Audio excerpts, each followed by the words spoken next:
ವೀಕ್ಷಕರೇ ನಮಸ್ಕಾರ. ಬೆಂಗಳೂರಿನ ಬಗ್ಗೆ ಮಾತನಾಡುವಾಗ ಎಲ್ಲರಿಗೂ ನೆನಪಾಗುವುದು ಅಲ್ಲಿನ ದೊಡ್ಡ ದೊಡ್ಡ ಕಟ್ಟಡಗಳು, ಟ್ರಾಫಿಕ್ ಮತ್ತು ಮನಸ್ಸಿಗೆ ನೆಮ್ಮದಿಯನ್ನ ಕೊಡುವಂತ ಸುಂದರವಾದ ವಾತಾವರಣ. ಇದೇ ಬೆಂಗಳೂರು ಅಂತ ಅಂದುಕೊಂಡ ಜನರು ಸ್ವಲ್ಪ ನಗರದಿಂದ ಆಚೆ ಬಂದ ತಕ್ಷಣ ಸಂಪೂರ್ಣ ವಿಭಿನ್ನತೆಗಳನ್ನ ಕಾಣಬಹುದು. ಕೆಲವು ಸುಂದರ ಮತ್ತು ಆಕರ್ಷಣೀಯವಾದ ಸ್ಥಳಗಳು ಬೆಂಗಳೂರಿನಿಂದ ತುಂಬಾ ಹತ್ತಿರದಲ್ಲಿ ನೋಡಬಹುದಾಗಿದೆ. ಹಾಗಾದ್ರೆ ವೀಕ್ಷಕರೇ, ಬೆಂಗಳೂರಿನ ಸುತ್ತಮುತ್ತ ಅದು ಸಹ 150 ಕಿಲೋಮೀಟರ್ ಒಳಗೆ ನಾವು ಸುತ್ತಾಡಬಹುದಾದಂತ ಟಾಪ್ 10 ಪ್ರವಾಸಿ ಸ್ಥಳಗಳನ್ನ ನೋಡೋಣ ಬನ್ನಿ. ರಾಮದೇವರ ಬೆಟ್ಟ. ಅಪರೂಪವಾಗುತ್ತಿರುವಂತಹ ರಣಹದ್ದುಗಳನ್ನ ಉಳಿಸಿಕೊಳ್ಳಬೇಕೆಂದು ನಿರ್ಧರಿಸಿರುವಂತಹ ರಾಜ್ಯ ಸರ್ಕಾರವು ರಾಮನಗರದಿಂದ 3 ಕಿಲೋಮೀಟರ್ ದೂರದಲ್ಲಿರುವಂತಹ ರಾಮದೇವರ ಬೆಟ್ಟವನ್ನ ರಣಹದ್ದು ಸಂರಕ್ಷಿತ ಪ್ರದೇಶವನ್ನಾಗಿ ಮಾಡಿದೆ. ಶೋಲೆ ಚಿತ್ರದ ಚಿತ್ರೀಕರಣ ನಡೆದಿರುವಂತಹ ರಾಮದೇವರ ಬೆಟ್ಟವನ್ನ ಇಂದಿಗೂ ಜನ ಪ್ರೀತಿಯಿಂದ ರಾಮ್ಗಢ್ ಎಂದೇ ಕರೆಯುತ್ತಾರೆ. ಹೊಗೇನಕಲ್ ಜಲಪಾತ. ದಕ್ಷಿಣ ಭಾರತದಲ್ಲಿ ತಮಿಳುನಾಡಿನ ಧರ್ಮಪುರಿ ಜಿಲ್ಲೆ ಮತ್ತು ಕರ್ನಾಟಕದ ಚಾಮರಾಜನಗರ ಜಿಲ್ಲೆಯ ಗಡಿಯಲ್ಲಿ ಕಾವೇರಿ ನದಿಯ ಮೇಲಿರುವಂತಹ ಜಲಪಾತವಾಗಿದೆ. ತಮಿಳುನಾಡು ಸರ್ಕಾರವು ಈ ಜಲಪಾತದ ನೀರನ್ನ ತಮಿಳುನಾಡಿನ ಕುಡಿಯುವ ನೀರಿಗೆ ಒದಗಿಸಲು ಪ್ರಸ್ತಾಪನೆಯನ್ನ ಮಾಡುತ್ತಿದೆ. ಬೆಂಗಳೂರಿನಿಂದ ಈ ಸ್ಥಳವನ್ನ ವೀಕ್ಷಿಸಲು ತುಂಬಾನೇ ಸಮೀಪವಾಗುತ್ತದೆ. ದೇವರಾಯನ ದುರ್ಗ. ಈ ಅದ್ಭುತ ಸ್ಥಳವು ಕರ್ನಾಟಕ ರಾಜ್ಯದ ತುಮಕೂರು ಜಿಲ್ಲೆಯಲ್ಲಿರುವಂತಹ ದೇವಾಲಯಗಳ ಪಟ್ಟಣ ಮತ್ತು ಗಿರಿಧಾಮವಾಗಿದೆ. ಕಲ್ಲಿನ ಬೆಟ್ಟಗಳು, ಅರಣ್ಯದಿಂದ ಆವೃತವಾದಂತಹ ಈ ಸ್ಥಳವು ಬೆಟ್ಟದ ತುದಿಗಳು ಯೋಗ ನರಸಿಂಹ ಮತ್ತು ಭೋಗ ನರಸಿಂಹರಂತಹ ಪ್ರಸಿದ್ಧ ದೇವಾಲಯಗಳನ್ನ ಹೊಂದಿದೆ. ಈ ಸ್ಥಳದಲ್ಲಿ ದೆವ್ವಗಳ ಓಡಾಟ ಇದೆ ಎಂದು ಹಲವಾರು ಊಹಿಸುತ್ತಾರೆ. ಬೆಂಗಳೂರಿನಿಂದ ಈ ಸ್ಥಳಕ್ಕೆ ಸರಿಸುಮಾರು 73 ಕಿಲೋಮೀಟರ್ನಷ್ಟು ಅಂತರವಿದೆ. ಸ್ಕಂದಗಿರಿ. ಕಳವರದುರ್ಗ ಎಂದೇ ಕರೆಯಲ್ಪಡುವಂತಹ ಈ ಗಿರಿಧಾಮವು ಬೆಂಗಳೂರು ನಗರದಿಂದ ಸರಿಸುಮಾರು 62 ಕಿಲೋಮೀಟರ್ ದೂರದಲ್ಲಿದೆ. ಮೈಸೂರು ಸಾಮ್ರಾಜ್ಯದ ಆಡಳಿತಗಾರ ಟಿಪ್ಪು ಸುಲ್ತಾನ್ ನಿರ್ಮಿಸಿದ ಎಂದು ನಂಬಲಾದ ಕೋಟೆಯ ಅವಶೇಷಗಳನ್ನ ಒಳಗೊಂಡಂತಹ ಈ ಗಿರಿಧಾಮವು ಮಿಲಿಟರಿ ಭದ್ರಕೋಟೆಯಾಗಿ ಮತ್ತು ಲುಕ್ಔಟ್ ಪಾಯಿಂಟ್ ಆಗಿ ಬಳಸಲಾಗಿದೆ.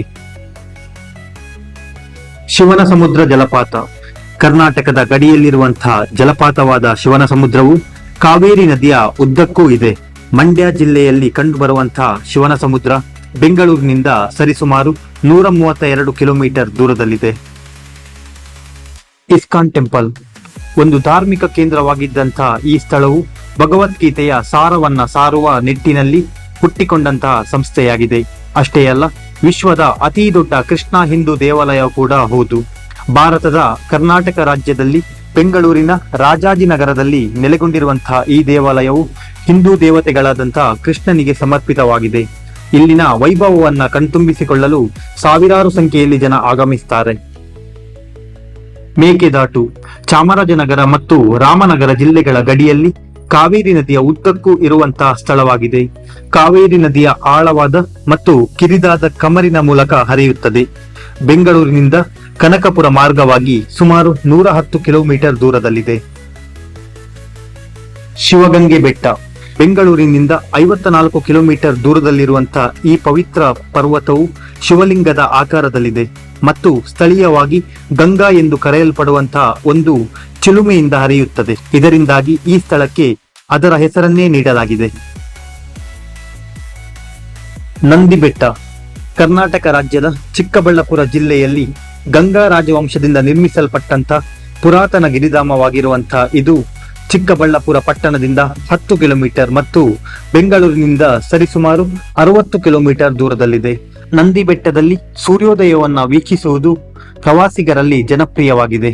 ಮತ್ತೊಂದು ಹೆಮ್ಮೆಯ ಸುದ್ದಿ ಅಂದ್ರೆ ಭಾರತ ಆಯೋಜಿಸಿದ ಮೊದಲ ಸಾರ್ಕ್ ಶೃಂಗಸಭೆಯು 1986ರಲ್ಲಿ ನಂದಿ ಹಿಲ್ಸ್ ನಲ್ಲಿ ನಡೆಯಿತು. ಆದಿಯೋಗಿ. ನಂದಿ ಬೆಟ್ಟದ ತಪ್ಪಲಿನಲ್ಲಿ ಶಾಂತವಾದ ಪ್ರಕೃತಿಯ ನಡುವೆ ನೆಲೆಸಿಕೊಂಡಿರುವಂತಹ ಆದಿಯೋಗಿ ಶಿವನ ಪ್ರತಿಮೆಯು ಚಿಕ್ಕಬಳ್ಳಾಪುರದ ಪ್ರಮುಖ ಆಕರ್ಷಣೀಯಗಳಲ್ಲಿ ಒಂದಾಗಿದೆ. ಈಶಾ ಫೌಂಡೇಶನ್ ನ ಸಂಸ್ಥಾಪಕರಾದ ಸದ್ಗುರು ಎಂದೇ ಕರೆಯಲ್ಪಡುವ ಜಗ್ಗಿ ವಾಸುದೇವ್ ಇದನ್ನ ನಿರ್ಮಿಸಿದ್ದಾರೆ. 112 ಅಡಿ ಎತ್ತರ, 82 ಅಡಿ ಅಗಲ, 147 ಅಡಿ ಉದ್ದವಿರುವಂತಹ ಈ ಪ್ರತಿಮೆಯು ತಮಿಳುನಾಡಿನ ಕೊಯಮತ್ತೂರು ಈಶಾ ಯೋಗ ಕೇಂದ್ರದಲ್ಲಿರುವಂತಹ ಆದಿಯೋಗಿ ಶಿವನ ಪ್ರತಿಮೆಯ ಪ್ರತಿರೂಪವಾಗಿದೆ. ಕರ್ನಾಟಕದ ಪ್ರವಾಸಿ ತಾಣಗಳಲ್ಲಿ ಇತ್ತೀಚೆಗೆ ಅತಿ ಹೆಚ್ಚಾಗಿ ಜನಪ್ರಸಿದ್ಧಿಯನ್ನು ಹೊಂದಿರುವಂತಹ ಸ್ಥಳ ಕೂಡ ಹೌದು. ವೀಕ್ಷಕರೇ, ಇದಾಗಿತ್ತು ಬೆಂಗಳೂರಿನ ಆಸುಪಾಸಿನ ಟಾಪ್ 10 ಪ್ರಸಿದ್ಧ ಪ್ರವಾಸಿ ತಾಣಗಳು. ಬಿಡುವಿನ ಸಮಯದಲ್ಲಿ ಈ ಸ್ಥಳಗಳಿಗೆ ಭೇಟಿ ಕೊಟ್ಟು ಮತ್ತಷ್ಟು ಸಂತಸವಾಗಿರಿ. ಈ ವಿಡಿಯೋ ನಿಮ್ಗೆ ಇಷ್ಟವಾಗಿದ್ರೆ ನಮ್ಮ ಚಾನಲ್ ಅನ್ನ ಸಬ್ಸ್ಕ್ರೈಬ್ ಮಾಡಿ, ಬೆಲ್ ಐಕನ್ ಅನ್ನ ಪ್ರೆಸ್ ಮಾಡಿ. ಮತ್ತೆ ಸಿಗೋಣ.